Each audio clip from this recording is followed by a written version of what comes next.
ஹதீஸ் 22. அல்லாஹுவின் தூதர் ஸல்லல்லாஹு அலைஹி வஸல்லம் அவர்கள் கூறினார்கள், மறுமையில் விசாரணைகள் முடிந்த பின் சொர்க்கவாசிகள் சொர்க்கத்திலும் நரகவாசிகள் நரகத்திலும் நுழைந்து விடுவார்கள். பின்னர் உள்ளத்தில் கடுகளவேனும் ஈமான் இருப்பவரை நரகிலிருந்து வெளியேற்றி விடுங்கள் என்று அல்லாஹ் கட்டளையிடுவான்.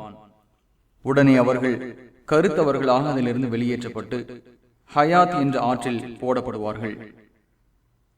இந்த ஹதீஸை அறிவிப்பவர்களில் ஒருவரான மாலிக், ஆற்றின் பெயர் ஹயா என்று நபி ஸல்லல்லாஹு அலைஹி வஸல்லம் அவர்கள் சொன்னார்களோ என்று சந்தேகப்படுகிறார். அவ்வாறு அவர்கள் அந்த ஆற்றில் போடப்பட்டதும் பெரும் வெள்ளம் பாயும் ஓடை கரையில் விதைகள் முளைப்பது போல பொலிவடைவார்கள். அவை வளர்ந்து மஞ்சள் நிறமாக இருப்பதை நீர் பார்த்ததில்லையா?